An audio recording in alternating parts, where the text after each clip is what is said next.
got back to the room. As you can see, the seas have calmed down a little. It's a little cloudy, quite bright, and believe it or not, it's midnight. Yep, look at that. We gotta go to bed because we'll be in Iceland tomorrow morning. All right, see ya. That's a pretty view. We're just coming into Akureyri and through the fjord. Spot a lunch before heading out for a big adventure. Third place. Is everybody very excited? Very excited, yes. They came up from the middle and they have secured their spot in third with 96 points. We have Team, drum roll everybody. Team Skull.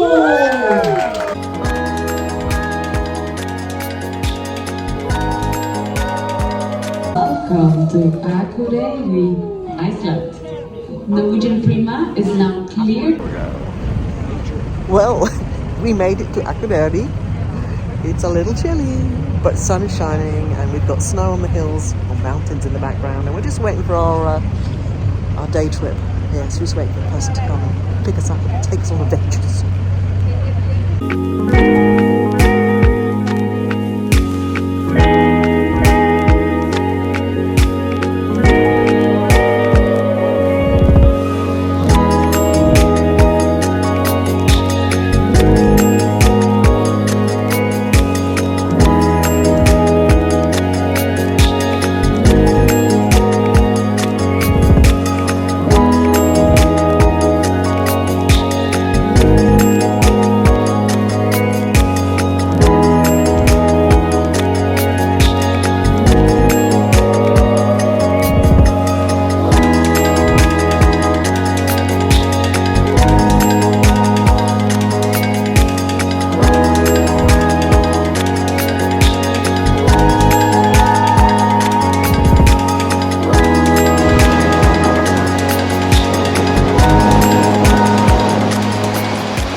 Waterfall of the gods. You can get really up close and personal. Apparently it's one of the smallest ones, but she's beautiful.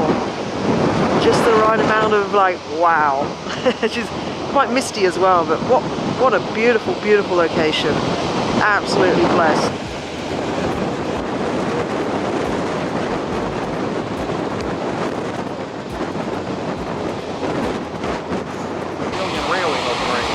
So we just came up to the little higher level up, so you can come up here and get a better view without getting soaked. Note to self. So we had about a 40-minute stop here. Plenty of time to take pictures, walk around to the different levels. There was a great little visitors area with things to buy, toilet facilities, little snack bar, and then we had time to move on to our next stop. This next stop, unpronounceable name, but luckily it's just called Pseudo-Craters for us people that don't speak Icelandic. We only had about a 15-minute stop. It was a beautiful location. You could walk off these trails, look into all these formations. It was by this beautiful lake, and in the distance was this volcano, like a big ash volcano. Very unique location, beautiful. Next stop was this area. This is unpronounceable also, but called the lava formations, and there were plenty of them. Beautiful, craggy, interesting lava tubes. You can see a little person here for scale. Lots of pathways in between. Great place to explore. Alright, so we're just walking down further. It's been explaining how this was a lava lake that then the water bubbled up underneath it, causing it all to collapse into these sort of craggy, rocky formations about 2,500 years ago, I think. Could be wrong on that. It's quite an unusual landscape. fabulous though. There's all these birches here, these trees, and then they have carved a pathway out because apparently people used to wander off and get lost because you can't see over the craggy lava formations. So yeah, you can imagine you really would get lost out here actually. One of the unique things that you can do here is there's a rift that is between the Euro-Asian and American continent plates, and here we have Dee from Para DJ straddling the rift, and then I followed suit. Yeah, quite a unique experience, a bit of a giggle. Now this area does have a gift shop, cafe with toilets, but you have to pay for the toilets unless you purchase something there. It's a great location. This outlook area had lots of information boards, bringing on the geology of the location. Really breathtaking. We all thoroughly enjoyed this stop. Our next stop was probably one of the most unique locations ever. Breathtaking and very smelly. Alright, so we are at the Sulphur Springs. I don't know what the name is. We're not here alone. 1,000 million other people. But it's pretty. It's getting cold, it's later in the day. Unfortunately the sun has gone in, which is a little disappointing. Well, it's really potent around here. Woo! It's not just sulphur, it's like I'm not sure what that is. It's got a whole different level. It's like different sort of umami of sulphur. Here we have Jay and Dee from Para DJ. Jay's holding his nose. It really was that bad. But the beauty made up for it. It was stunning. They had roped off areas, but there were still plenty of areas to explore. They really just don't want people stumbling into these boiling hot mud pools. They would be fatal if you did, for sure. We wandered around for about an hour, just taking in everything. Incredible experience. We're down here by the pools. They are actually bubbling. So these mud pools actually were quite interesting. Some were very viscous and dark, others were sort of more liquefied and brighter coloured, maybe something to do with the mineral content, I'm not sure. But as you pan around and look at it, it was all these different like rocks, and it's all very reminiscent of what you think Mars would look like, with the plumes of smoke drifting across the surface. I like this because it looked very apocalyptic in nature, with the people like staggering around.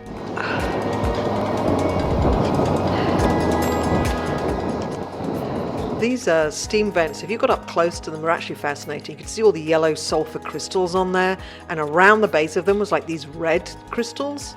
Not quite sure what that is. Everyone was getting up close and personal, getting in there. Who could stay in the steam the longest? Not me, that's for sure. I was avoiding them like the plague. Here's one of the steam vents. Gushing away there. Luckily, it's smelly cloud is away from us. Then it was time to leave the sulphur pools, and we headed on to one final stop, which was a bird sanctuary. There was a large lake here with a very wide variety of waterfowl. And they also had like a visitor centre with an array of stuffed Icelandic birds. It was quite interesting and slightly odd at the same time.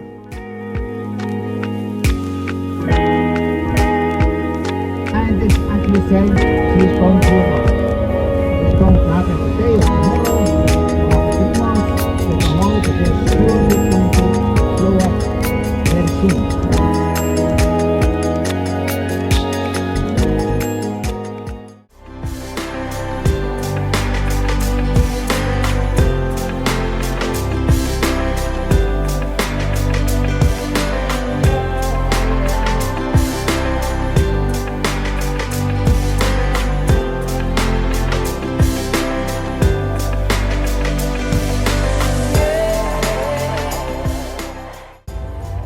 We just ran back to the room, ended our tour, ran over to indulge, had dinner. Just some views around Iceland. I'm going to zoom in real quick. It's the view out of our window.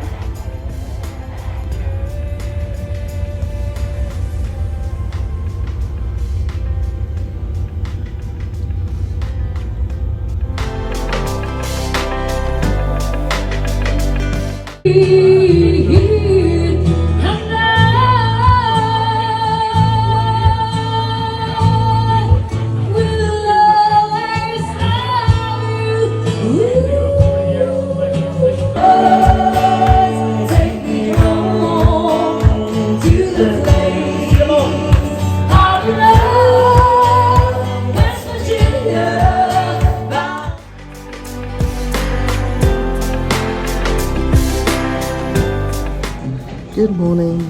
We're up in the observation lounge. We're doing the immigration processing this morning. It's bright and early. It's just about 20 past 6 in the morning.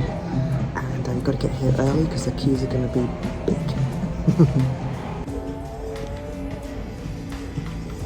It's bright and early in the observation lounge. This is where we're going to do immigration processing in a little bit. I just wanted to come and check it out first. Looks like they have it sort of set up and organised. With a whole load of people already waiting. We popped to the Surfside Cafe, which is the buffet option on the Prima. Plenty of options there. We've got fruits, hams, cheeses, you've got cereals, hot and cold. And then you have all your cooked breakfast items. There's an omelette making station, waffles, all that good naughty stuff. I think in the end I went with just a cheese and ham omelette, a little bit of bacon. I think Mel did the same. Potatoes, just grabbing something before we headed out.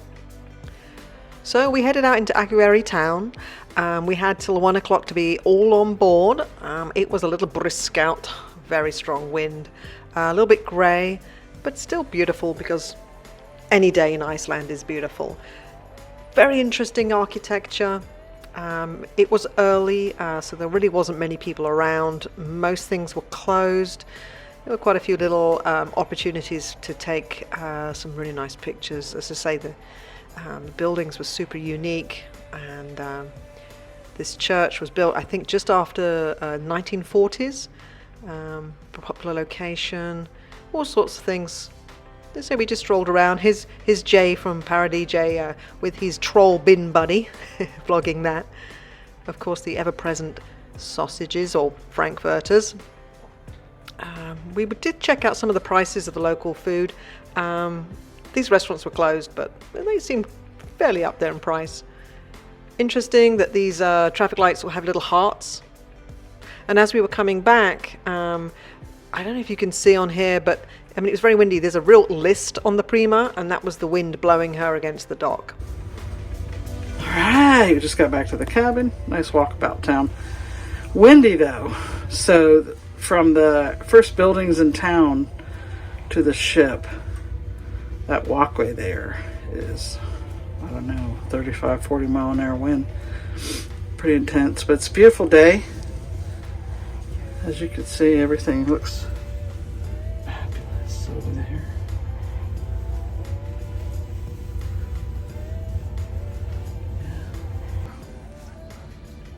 Yeah, we're checking out the weather. I don't know. I don't know if we're going to make it out. It's quite windy against the ship. I'd say 35 mile an hour winds maybe. It's a big chop out there too, so I don't know. Hopefully. But soon. We have to leave at 1, so... Hey, well, we are currently stuck in the hallway coming out of our room because they're running a drill, I guess a fire drill. So all the fire doors are shut. We've been asked to stay where we are, and I noticed on over here we have little tags that say evacuated, evacuate. So they take these drills very seriously, which is good. Thankfully, the Prima had no problems pulling out of the dock. The pilot guided us on our way, and before we knew it, we were sailing up the fjord again.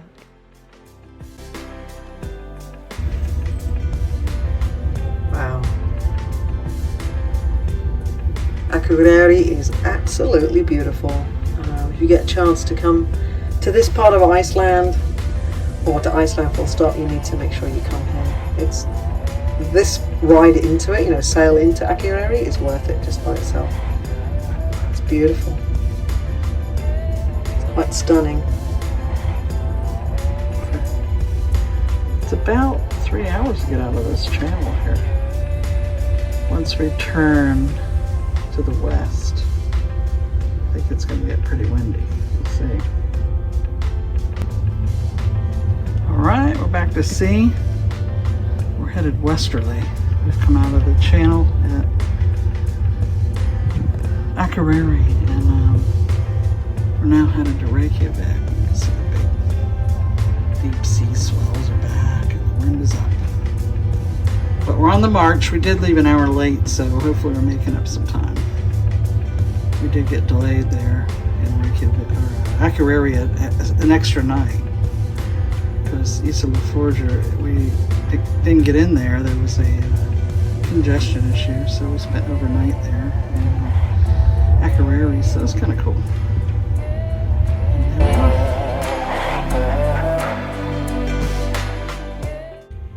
Okay, well, back from dinner. We were at Onda by Scarpeta. It's an Italian-based restaurant here on Norwegian Prima.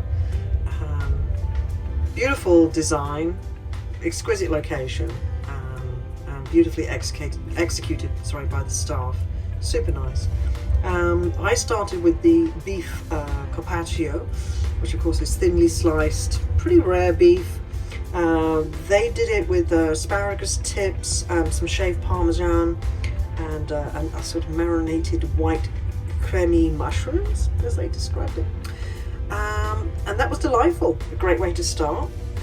We did have, of course, a selection of breads, as you would expect.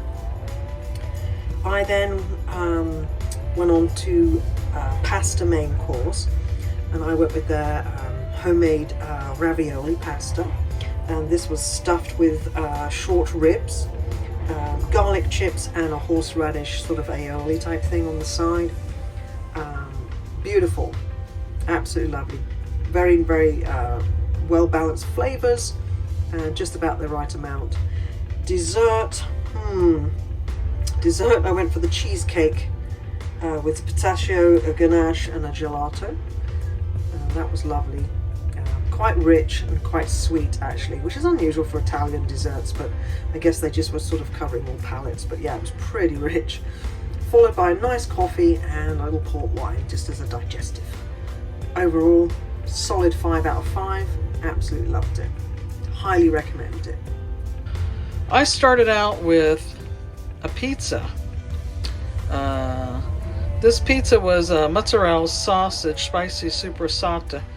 It's got a Parma ham, truffle oil, and a very lightly stuffed crust. Now they had made this pizza with these little curls of the crust, which made it almost like a handle. But what a beautiful, light, crispy pizza that was, and we shared with a table. That's very nice. So that, instead of an antipasti, you can do the pizza, and it's beautiful. It's about an 8 or 10 inch. So I skipped all the rest of the antipasta. I went for the pasta mezzalune, which is what they call those stuffed pillows. And that was the ricotta stuff with spinach, and it had a preserved truffle, butter, and sage sauce. Very mild though, a very creamy ricotta type filling. So beautiful.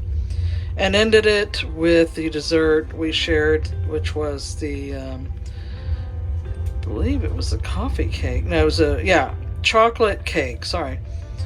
And it was a circular cylinder of cake, but it was more like a marshmallow, like a super dense marshmallow with a caramel ice cream. Quite intense, very thick, but lovely flavor. Yeah, great dinner. It is expected for winds to increase even further, generating waves up to 9 meters with 27 feet of height. These conditions affect our speed. Therefore, our arrival to Reykjavik is now delayed.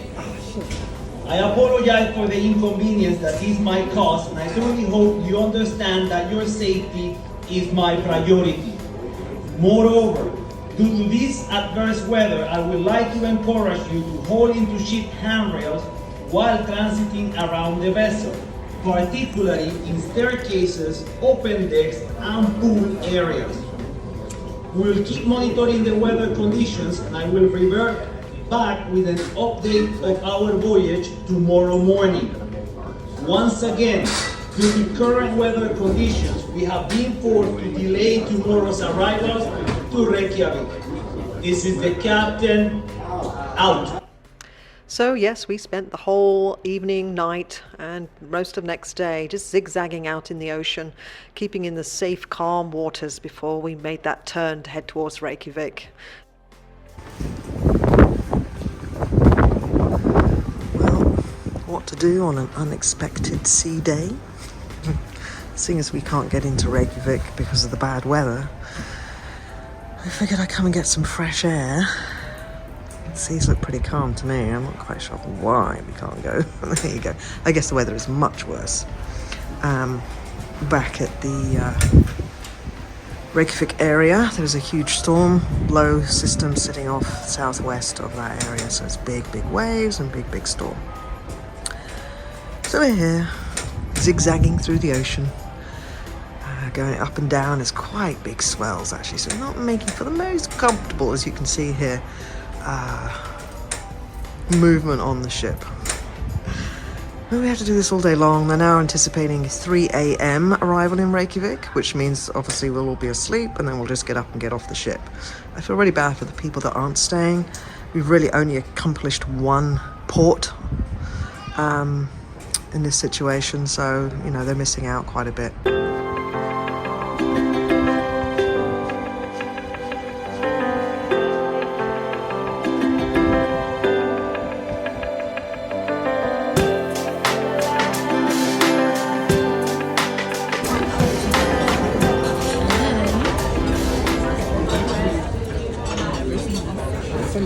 Okay, so doing the last night in the Hudson, it's literally hurricane force winds almost outside, and we're airborne. Might as well. Yeah, Mel's not going to make it tonight. So yeah, it was absolute chaos up here. It doesn't look too bad, but it was really moving. Like I say, the ship was listing very hard at times. The wait staff were like hanging onto the walls. We even had one sat on a chair next to us. They were playing it fairly cool, but at this point they were actually wheeling people out in wheelchairs who couldn't physically walk. Getting out, walking, we saw people bouncing off the walls. We were just hanging on for dear life. And yeah, both Dee and I did actually order soup, which in hindsight seemed a little cruel to the wait staff. But the soup was very good. The food was lovely. You know, they still gave us everything we asked for and more besides. It was a once in a lifetime experience, really. I would never really want to do that again.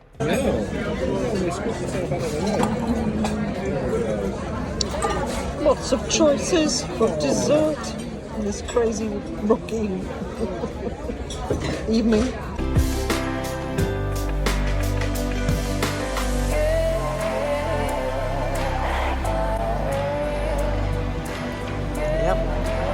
Got the bath bags out, it's official, it's rough.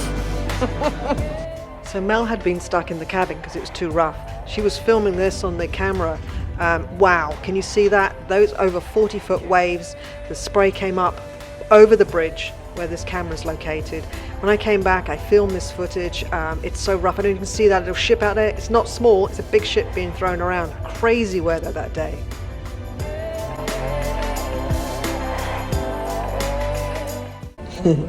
So this is room service on the last night.